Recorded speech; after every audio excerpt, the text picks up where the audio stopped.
C'est beau? Alors, bonjour tout le monde. Bienvenue. Merci de vous être déplacés pour venir assister à la présentation blockchain ici à Québec aujourd'hui.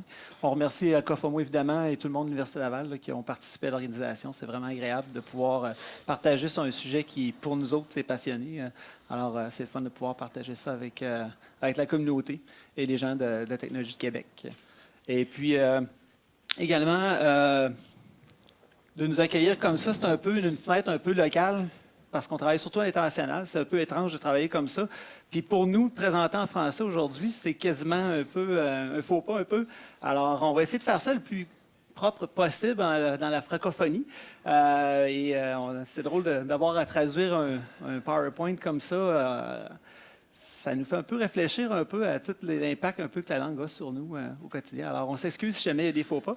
Il faut dire qu'il y a beaucoup d'anglicisme. Oui, c'est ça, dans le domaine. Puis surtout que c'est un nouveau domaine, on dirait que les mots français n'existent pas encore. Alors, Ou sont comme maladroits. Ou sont maladroits. Alors, on va faire notre mieux pour regarder ça en français avec vous aujourd'hui. Et puis, on va y aller de l'avant. Alors, mon nom est Patrick Collet. Je suis le fondateur d'Amalgame Technologies à Québec. Et j'ai avec moi aujourd'hui François Sévigny, qui est un technicien R&D. Et puis, avec une formation également, et un maître mécanicien. Alors, vous allez comprendre pourquoi assez rapidement. Et puis, pour dire l'intervention, plus tard, on a aussi Kevin Foster qui est avec nous, qui est notre maître programmeur, qui est le cofondateur également de Amalgame Technologies. Alors, on est une entreprise de Québec et puis on travaille avec des partenaires de Québec également, comme vous allez pouvoir le voir. Et, mon Dieu, ça fait maintenant depuis 3 ans que Amalgame existe. Ça fait autour de 4 ans qu'on travaille sur un projet en hardware, en fait en appareillage, autant qu'en software. Et puis, on va vous le partager avec vous ce matin. Alors, allons-y tout de suite. Le projet s'appelle Move-In. Alors, Move-In, c'est un protocole. C'est venu d'une idée générale. Alors, tout le monde ici qui est présent, vous vous êtes déplacé ce matin, vous êtes parti chez vous. Je ne pense pas qu'il y ait personne qui a couché dans cette pièce-ci. Alors, vous êtes parti de la maison pour vous en venir ici. C'est probablement la chose que vous avez tous en commun. Et une des autres choses qu'on a en commun ici aujourd'hui, c'est tout le monde a pratiquement un téléphone connecté. Alors, on a tous affaire à l'Internet des choses, qu'on le veuille ou qu'on ne le veuille pas. On partage des données à notre insu. On travaille en données tout le temps. Vous avez une empreinte numérique partout ce que vous allez et on ne peut plus la contourner. C'est rendu omniprésent dans notre quotidien. Alors, dans cette optique-là, tout le monde s'est déplacé, tout le monde fait affaire avec qui est confronté un peu avec une logistique de déplacement. Puis pour aller dans le même sens que nos prédécesseurs à EvaCoop, on a des problématiques qui sont vraiment concrètes et on le vit très, très bien à Québec. Je pense qu'on est un des plus beaux exemples en Amérique du Nord avec nos problèmes de trafic, avec le fleuve qui nous sépare deux grandes villes. Et puis, ça amène sa problématique en soi. Alors, comme tel, le trafic comme tel, c'est une chose, mais se déplacer tout simplement en est un autre. Et nous, ce qu'on veut amener aujourd'hui à travers la chaîne de blocs, c'est une démocratisation de la base de données des transports. Alors, tout le monde a ces bases de données de transport et on veut amener un endroit où c'est sûr et acceptable de les avoir. Je vous explique plus en profondeur. Les données présentement dans les transports et dans les déplacements, je vais vous dire déplacements parce que c'est vraiment plus au sens large que juste les voitures, les autobus, les avions, les trains, les bateaux. Les données des déplacements aujourd'hui en général, sont pas archivées ou ils meurent à quelques endroits, soit sur votre téléphone ou que ce soit dans une base de données quelque part qui va être utilisée peut-être jamais. Alors, les données ne sont pas récoltées, ça meurt, ça ne bénéficie pas à personne ou à aucune plateforme. Également, les données qu'on récolte sont prises à votre insu. Souvent, on va prendre des données qu'on va vous faire dire, on va vous faire cocher « agree » dans un logiciel, dans une application. Et puis, on prend vraiment rarement la peine de passer à travers le fine print de toutes ces données-là, de ce qu'on consent à donner. Alors, à la rigueur, on consent sans tout à fait savoir à quoi on consent finalement. Alors, la blockchain permet d'aller un petit peu plus loin à ce niveau-là. Également, il y a des utilisateurs il y a des incitatifs à partager ces données, comme EvaCorp l'a mentionné, de pouvoir partager ces données, mais être maître de ces données. Finalement, les données qu'on contribue souvent à des plateformes, on ne les revoit jamais, ils ne nous reviennent jamais. Parfois, on va avoir des services, parfois on n'en a pas. Alors, d'avoir une plateforme qui nous génère finalement un retour sur investissement de nos données, c'est rare. On n'en voit pas beaucoup. Et la blockchain, encore une fois, nous permet aujourd'hui de pouvoir passer outre cette problématique-là. Les données privées ont une exposition relativement modeste. Un des problèmes qu'on voit dans la donnée, c'est que souvent, les données qu'on génère sont exposées à des modèles privés. Alors, on prend par exemple Uber. Les données d'Uber servent à Uber. Alors, les données des fabricants automobiles qui suivent votre voiture ou savent où ce qu'elle va, ça va aux fabricants automobiles. Ils ne sont pas partagés, sont du domaine très privé et souvent, si vous vouliez avoir accès, ça va vous coûter énormément cher. Et vous allez devoir jongler avec bien des balles. Également, aucune certification de l'authentification des données. Alors, les données sortent de nos poches ou via notre téléphone cellulaire ou arrivent de toutes parts et pratiquement n'importe quel appareillage. Et on n'est pas capable de dire exactement cette donnée-là vient de où, et est-ce qu'elle est authentique, et est-ce qu'elle est certifiée. Alors, c'est toutes des problématiques aujourd'hui où dans le domaine des transports, dans le domaine des déplacements, on voit où c'est facile de jouer avec les données et de créer finalement des solutions qui n'avaient jamais de problème. Alors, dans cette optique-là, on a créé un besoin, veut pas, pour arriver à gérer une base de données qui est immense, globale, et de façon assez rapide pour les problèmes ad hoc. Je vais vous laisser François vous parler de ce que ça nous amène finalement. Mm-hmm.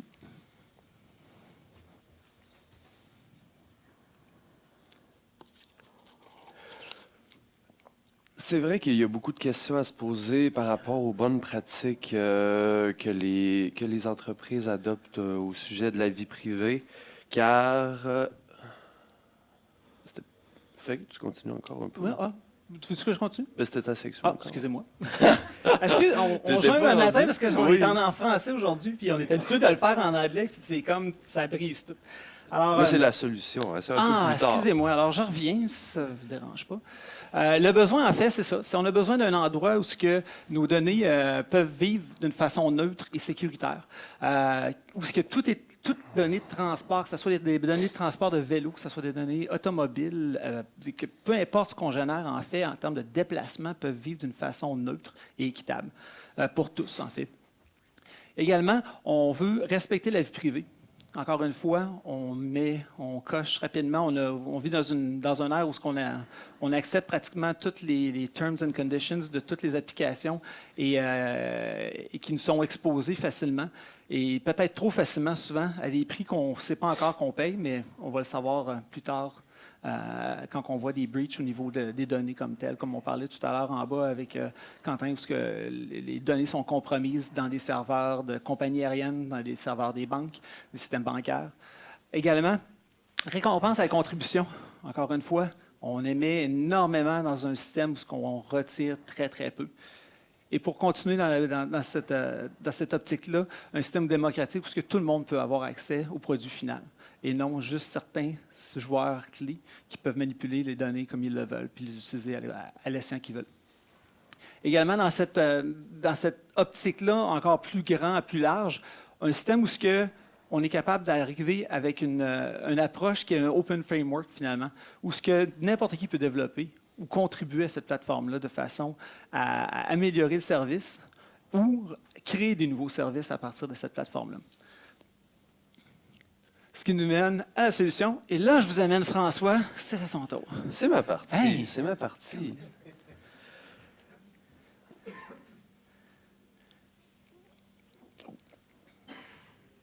Désolé.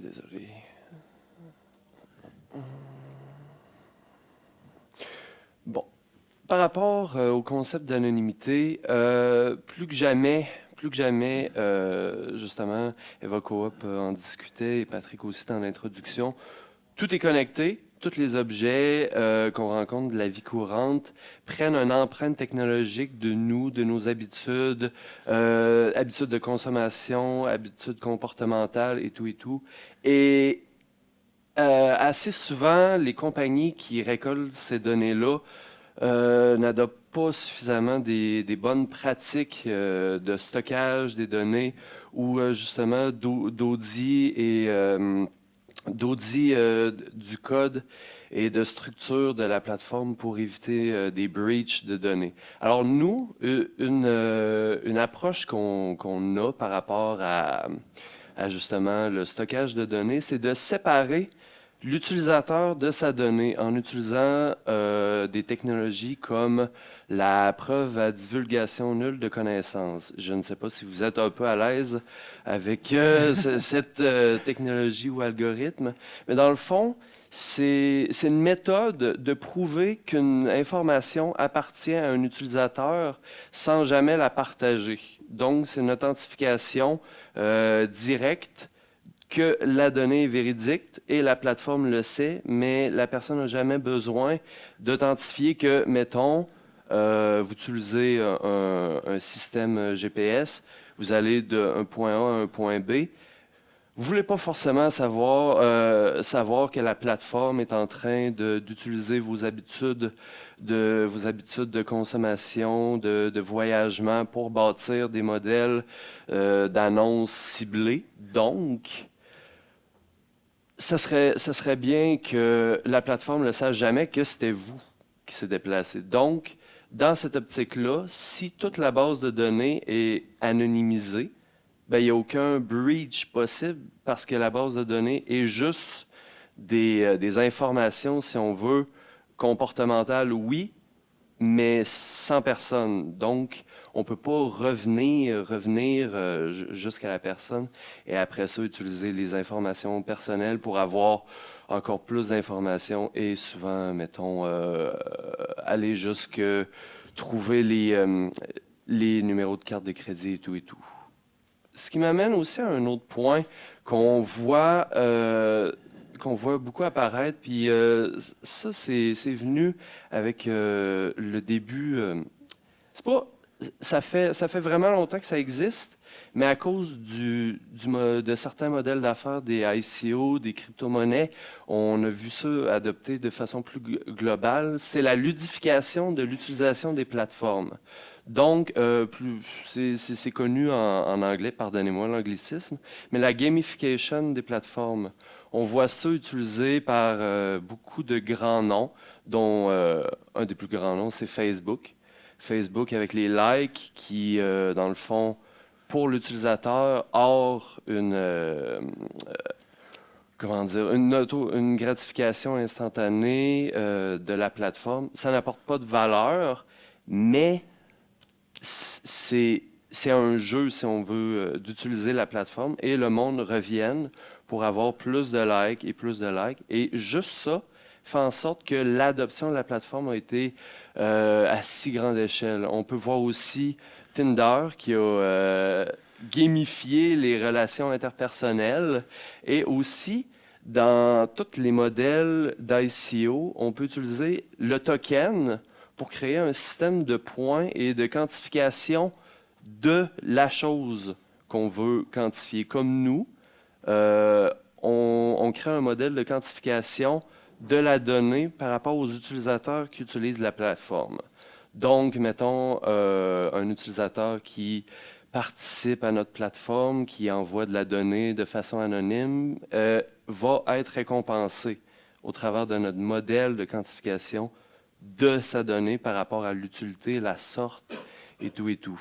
Des transports, il faut dire, parce que ça, c'est notre créneau. Ce qui m'amène au concept de récompense.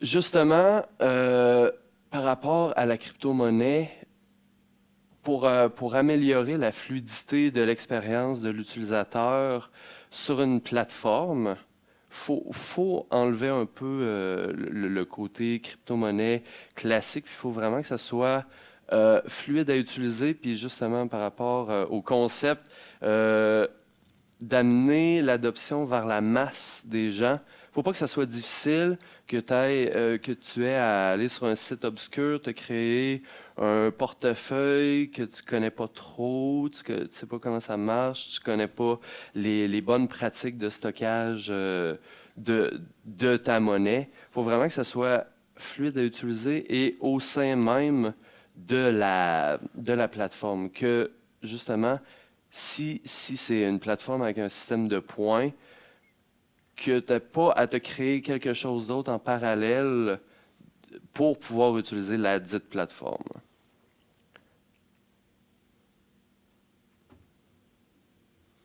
Le blockchain en tant que tel, car c'est le sujet de ce temps-ci, justement, dans les communications inter-objets connectés, amène un point intéressant, car justement, dans un réseau de, disons, plusieurs objets, mettons, de la communication de véhicules à infrastructure d'une ville, mettons, dans notre cas, on est en train de créer un protocole pour que les véhicules puissent, avec la récompense, les utilisateurs qui utilisent notre plateforme, avec la récompense, le token, puissent interagir avec des infrastructures de la ville en microtransactions pour, mettons, pouvoir payer un parcomètre. Sauf que la communication, justement, entre les objets, faut qu'ils puissent avoir une certification que c'est bien cet objet-là avec cette monnaie-là qui a payé ce parcomètre-là. Donc, dans l'optique de la certification, on peut utiliser le blockchain pour que un objet puisse signer son apport de données et sa communication et que comment dire ça en français? Que la donnée qui a été transmise d'un objet à un autre soit signée et vérifiable.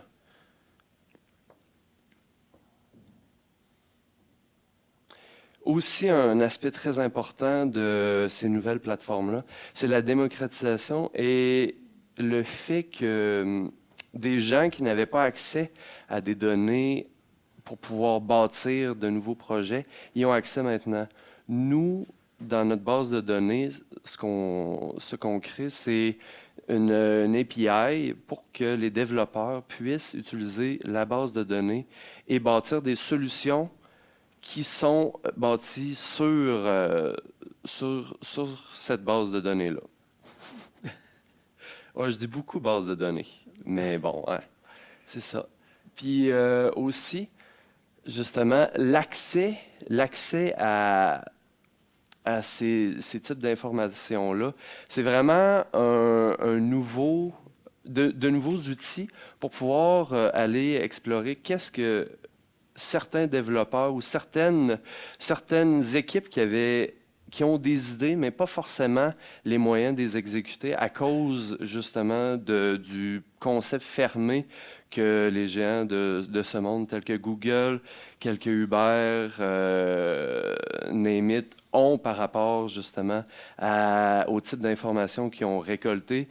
C'est extrêmement difficile. Comme nous, on a déjà étudié pour notre projet, est-ce qu'on aurait pu aller, mettons, demander à Google, on veut les habitudes comportementales des gens dans une ville pour bâtir des modèles d'utilisation, pour bâtir une solution par rapport au trafic.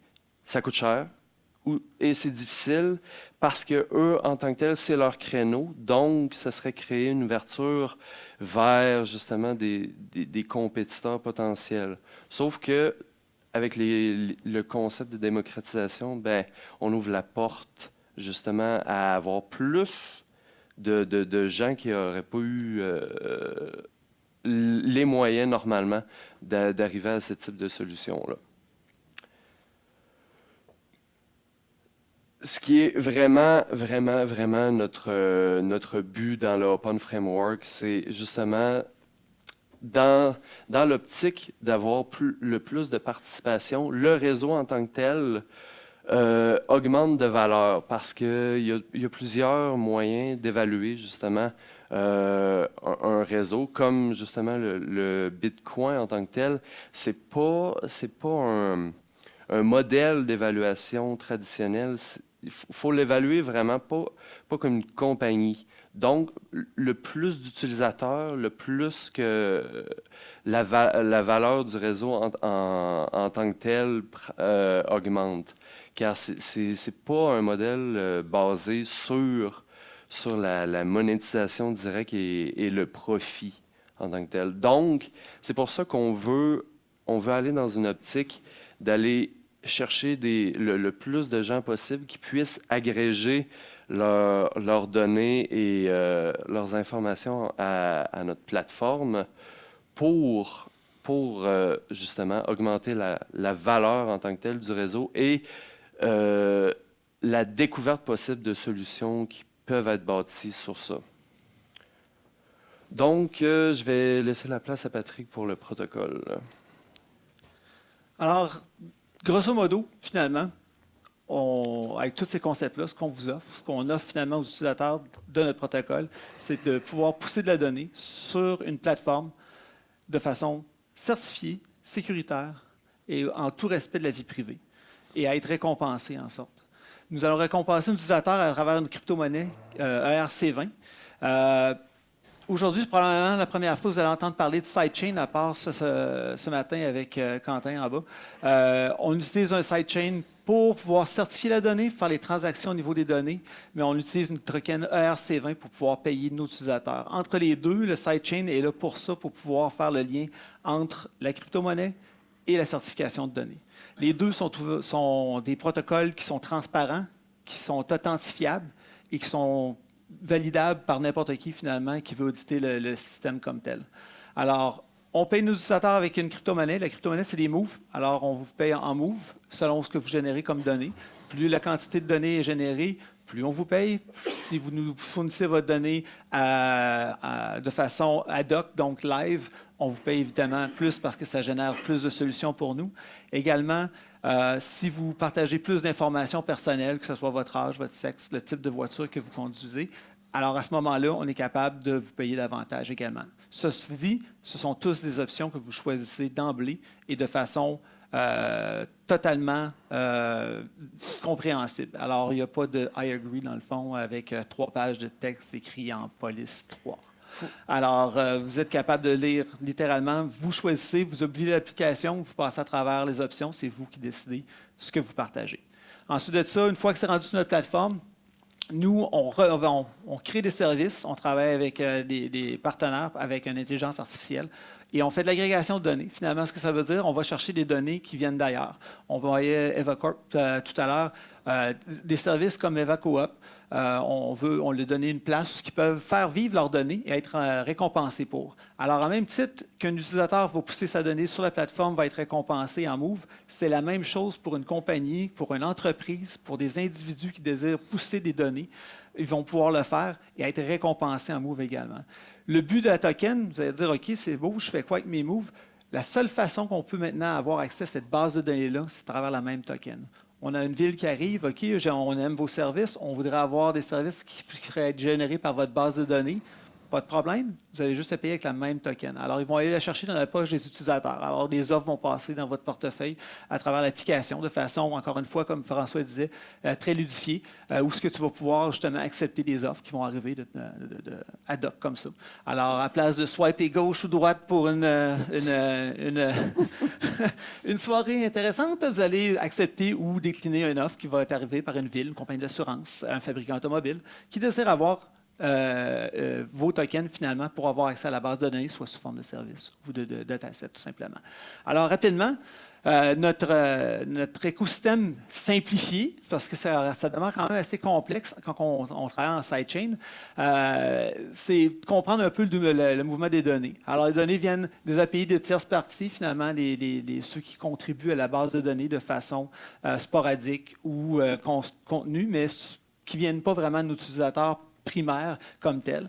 Et les utilisateurs, évidemment, eux aussi contribuent. Ces données-là partent de notre plateforme pour partir sous forme de service, sous forme de dataset ou différentes venues pour satisfaire finalement aux acheteurs qui sont villes intelligentes primordialement, mais tout autant les compagnies d'assurance, les fabricants automobiles, les fabricants de vélos. Vous allez pouvoir voir un peu plus la grandeur au fur et à mesure. Et ensuite de ça, notre sidechain. En fait, le sidechain, ce que ça représente, c'est un peu une ouverture maintenant qu'on va voir de plus en plus apparaître dans les projets blockchain. Les sidechains, ce que ça nous permet, c'est d'avoir un blockchain privé, bien qu'il est auditable, qui est transparent, il reste sous le contrôle de l'entreprise ou de son créateur. Ce que ça permet, c'est d'avoir un blockchain qui est très, très léger, un blockchain qui peut rouler sur des petits appareils. Et dans le domaine de l'Internet des choses, c'est une des choses qui est importante. L'Internet des choses, on ne peut pas avoir un mineur qui coûte, en termes de coût, représente des milliers de dollars, rouler dans un frigidaire, finalement, pour pouvoir certifier de la donnée. Ça serait impensable. Alors, pour avoir de quoi qui est vraiment petit, qui est léger, alors le sidechain est parfait pour ça.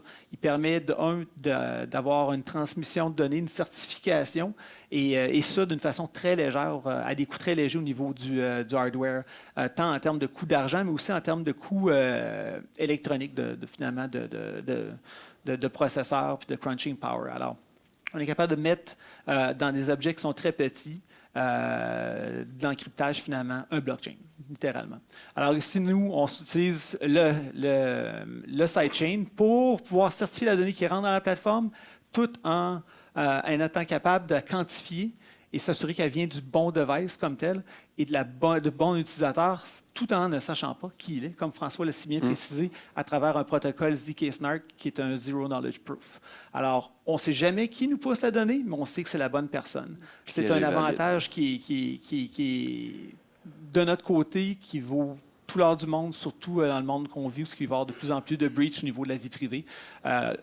On ne veut pas savoir qui vous êtes. La plateforme ne veut pas savoir qui vous êtes et on se tient loin de ça pour pouvoir justement créer une plateforme qui est omniprésente mondialement, mais qui ne peut pas être corrompue tant dans son protocole, en utilisant le blockchain comme tel, tant dans sa façon de faire. Alors, ne sachant pas avec qui on fait affaire, mais on sait qu'on fait affaire avec les bonnes personnes, ça nous permet ça et on détourne automatiquement la problématique. Alors, si quelqu'un nous breach, ben, ils vont juste trouver des données, des data.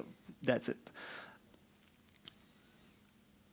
Et ensuite de ça, ça nous amène au mouvement des tokens comme tel. Alors, comme je vous ai expliqué, on part des utilisateurs qui minent directement sur l'appareillage qu'ils vont sélectionner. Et puis, pour pousser les data sur une plateforme de transaction très simple, très ludique, encore une fois, de garder ça le plus simple possible. On se rend compte qu'il y a trop de plateformes dans le domaine du blockchain qui demandent des ouvertures de comptes, des choses très, très complexes. On regarde ça le plus simple possible pour l'utilisateur. Il ne faut pas que ça soit compliqué. Il ne faut pas qu'il y ait 18 étapes. Autant pour la personne qui génère la donnée que la personne qui va l'acheter pour une ville, pour une compagnie d'assurance, que ça soit simple.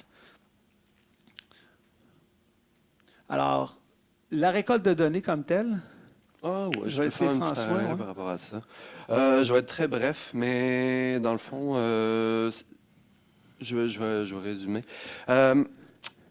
Nous, notre créneau, c'est vraiment par rapport au transport, aux automobiles. Et je voulais juste, dans le fond, dire un peu... les véhicules modernes d'aujourd'hui génèrent un véhicule classique sans assistance anti-collision génère autour de 25 gigabytes d'informations journaliers.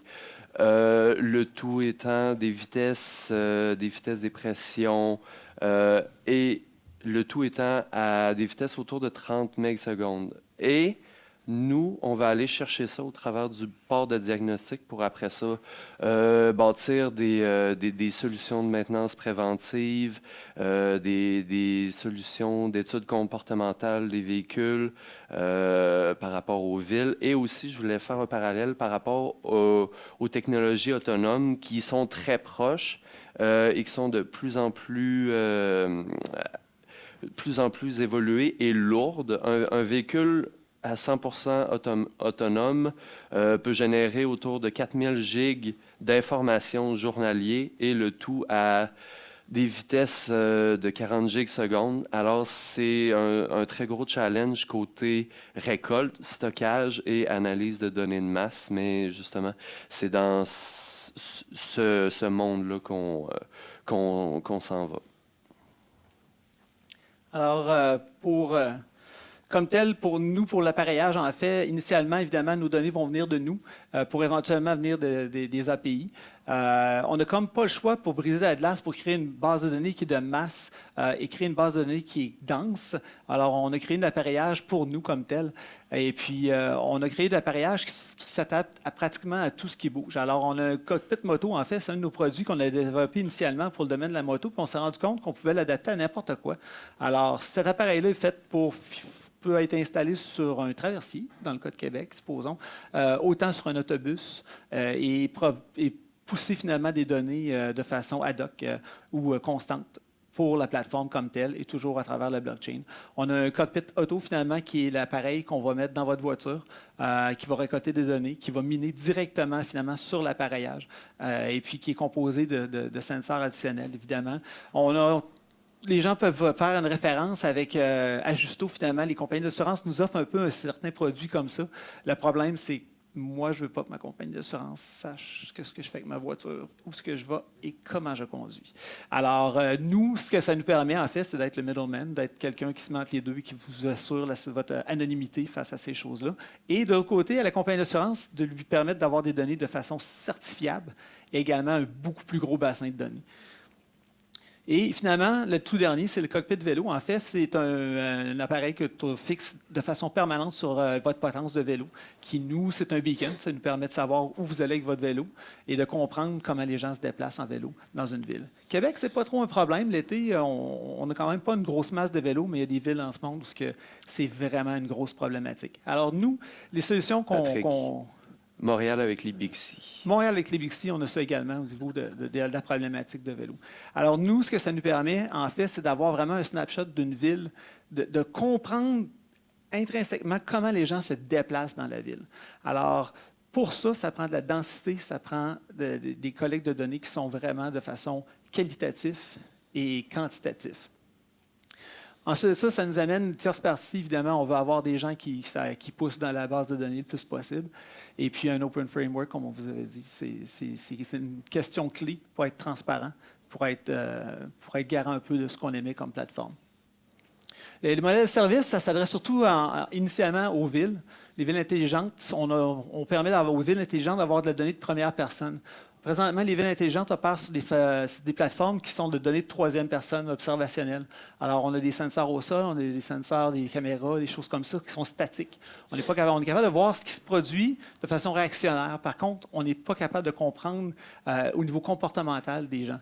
Alors, nous, ce qu'on apporte à travers notre appareillage, c'est de comprendre c'est quoi la différence entre un conducteur un vendredi après-midi versus le lundi après-midi, s'il faisait beau ou qu'il pleut, ou qui est en plein mois de janvier ou en mois de décembre en train de magasiner pour plein de choses. Alors, ça nous permet de comprendre au niveau personnel comment la personne se déplace, comment on accélère, quand on freine. Lors d'accidents, qu'est-ce qui crée les backups qu'on voit sur les autoroutes, pourquoi? Et en comprenant ça, on est capable d'amener des solutions qui sont nettement plus spécifiques aux régions puis à l'endroit dans le monde. Parce qu'évidemment, un conducteur québécois ou de Québec est différent d'un conducteur de Montréal. Alors, on voit juste en étant dans la même province comment les conducteurs changent. Alors, imaginez-vous au niveau globalement. Alors, on est capable de voir juste les ça. arrondissements. Exactement. Ensuite, nous, on va offrir les données en termes de services, en termes de données profilées, autrement dit pour un marché très, très spécifique, ou des datasets, tout simplement. Et ensuite de ça, cette plateforme-là peut s'en aller dans d'autres secteurs d'activité. On a été rapprochés par l'agroalimentaire, entre autres, dans le même type de pensée, finalement. Dans la ligne temporelle, présentement, on attend notre accréditation de l'AMF d'ici la fin de l'année pour la crypto-monnaie. Et puis, ensuite de ça, la vente de tokens va ouvrir au niveau d'une vente initiale au premier quart de 2019. Et puis, on estime être capable d'ouvrir le protocole à quatrième quart 2019 et finalement 2020, notre première implémentation au niveau des villes intelligentes. Laisse-moi ajouter, parce que c'est vrai, c'est important de le mentionner, notre modèle de financement actuellement qu'on utilise, c'est un crowdfunding au travers d'une ICO, ou plutôt un UTO. Et puis, ce crowdfunding là il est bien spécifique dans notre cadre financier. On pensait pas je ne pensais pas ouvrir cette porte-là, mais notre Non. cadre financier, de façon qu'on opère avec les villes intelligentes, c'est qu'on fonctionne avec 4 tiers de villes. La première ville qu'on sélectionne, on va implémenter 100 000 unités de notre hardware directement dans la ville pour créer une densité au niveau géographique. Puis d'être capable d'arriver avec des solutions qui sont spécifiques à cette ville-là. On pourrait vendre 100 000 unités demain matin à travers le monde. Ça ne générerait pas aucune solution pour personne. Si je mets 100 000 unités dans la ville de Québec puis de Lévis, je vais pouvoir vous dire où qu'on va mettre le troisième lien si on en a besoin d'un. C'est simple comme ça, puis on va pouvoir le faire d'une façon très, très saine et imputable parce que, évidemment, toutes les données sont certifiées, ce qu'on a. On est capable de générer des modèles de prévision en termes de trafic. Nos partenaires, on est une très petite équipe, en fait, on est 6 personnes qui développent ce protocole-là.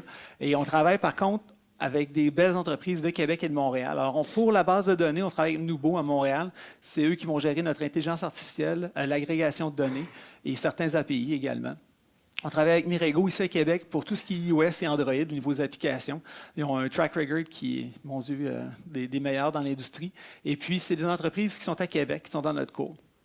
Également, la BDC, l'EDC. Oups, excusez-moi.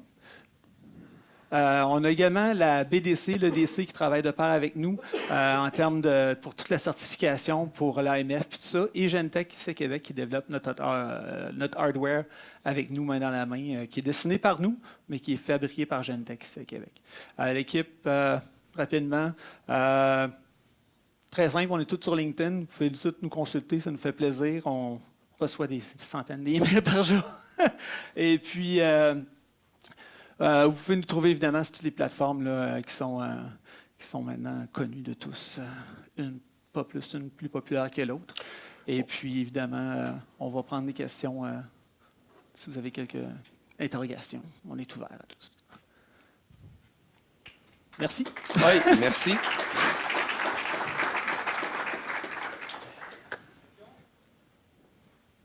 Hey, mon Dieu. Soit j'ai fait une mauvaise job, ou bien... Ah, une question.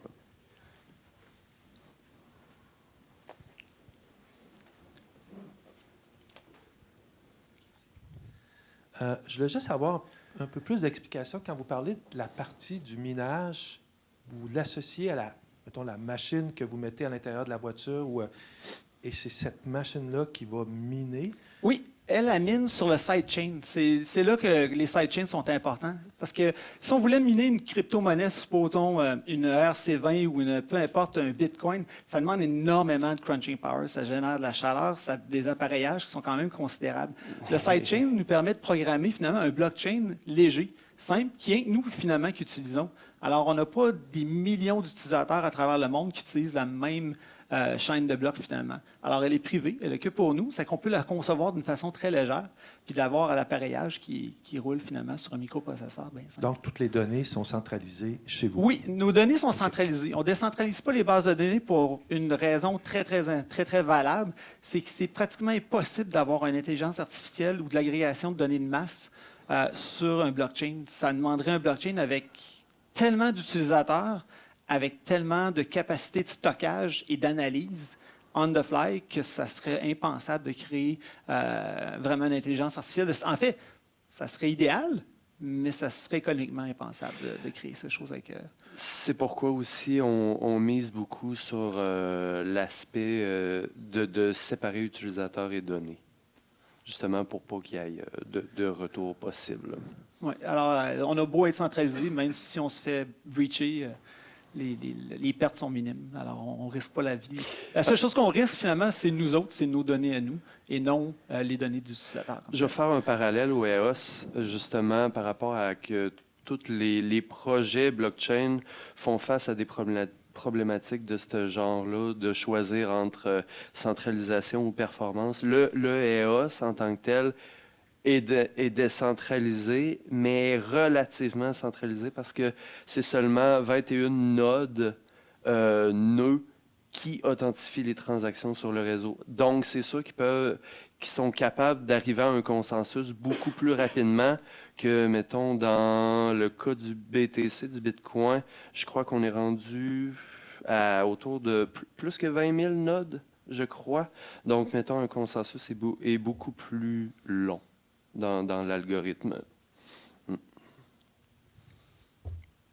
Est-ce qu'on a d'autres questions? Ah, Bonjour. Bonjour. bonjour. Vous avez parlé de séparation entre utilisateurs et données Mhm. par l'intermédiaire de l'anonymisation. Techniquement, comment vous êtes sûr que vraiment l'anonymisation est une réussite totale? Parce qu'on sait que vraiment l'anonymisation presque n'existe pas. C'est toujours, il y a des failles. Oui, il y a toujours, c'est donc, sûr et certain. même, est-ce que vous êtes certifié pour vraiment cette anonymisation? Parce que toujours, on peut remonter en faisant des croisements. Donc, c'est ça la question. C'est sûr et certain que dans cet aspect-là, mais pour l'instant, je voudrais non, parce qu'on travaille, on travaille activement en recherche et développement pour ça. Puis je concède que c'est relativement facile, ben pas facile, mais on est presque toujours capable de remonter justement en analysant les sources et des fois justement la réponse à la question de la transaction provient d'une place à un autre. Et la réponse peut provenir des fois d'un endroit qu'on n'aurait pas prévu normalement. Donc, c'est sûr, il y a beaucoup de travail à faire de ce côté-là. Mais je te dirais, je m'égare. Mais en tant que tel, ce qu'on est en train de créer, c'est que l'incitatif pour breacher cette data-là soit pas assez grand et trop difficile pour le faire en tant que tel. Finalement, la flamme ne vaut pas la monnaie en fait, la flamme ne vaut pas la chandelle. Alors, tout simplement, de dire de faire des efforts pour breacher une base de données, sachant très bien que tu ne peux pas avoir accès aux données personnelles, l'effort qui est requis ne vaut pas finalement ce que tu vas trouver de l'autre côté. Alors, nous, en séparant l'utilisateur via un protocole, finalement, un algorithme zk-SNARK qui est Zero Knowledge Proof, qui est auditable en passant, qui est transparent et auditable. N'importe qui peut venir auditer ce genre de protocole-là, d'algorithme-là. Il est transparent. Alors, c'est un blockchain. Alors, tout le monde a accès finalement, la programmation de ce blockchain-là comme tel et peuvent le voir, ils peuvent l'auditer automatiquement. Et le Zero Knowledge Proof, c'est ça, c'est qu'il n'y a aucun contact entre les deux au niveau de connaissances personnelles. Si, mettons, tu es un hacker, puis tu vois plusieurs acteurs dans ce domaine-là, puis tu en as une que tu peux avoir accès à toute, mettons, la base de données avec des mails, des passwords, tu vas targeter ça, plus une base de données où tous les utilisateurs sont séparés algorithmiquement de leurs informations, puis qu'il faut que tu décryptes chaque utilisateur un après l'autre pour avoir une information sensible utilisable. C'est cette approche-là qu'on a pour répondre à ta question. Juste pour compléter la question, Oui. ça veut dire qu'en fait, vous n'avez même pas l'identité de l'utilisateur. Non, On ne peut pas vous hacker ça. non. Ok. Donc, si on veut réidentifier la personne, il faut prendre de la puissance de calcul, creuser ça avec des données externes. Oui, et aller C'est fouiller dans un c'est- bassin de données qui est immense. C'est un projet d'IA à part entière, quoi. Oui, et ça vaut-tu vraiment l'effort pour C'est ce que je un voulais dire par ça. utilisateur? Parce que tu le répètes à chaque utilisateur. Alors, si ta plateforme a 100 000 utilisateurs, il faut voir que tu le répètes 100 000 fois pour essayer de trouver une information, finalement, qui est juste relative à son déplacement.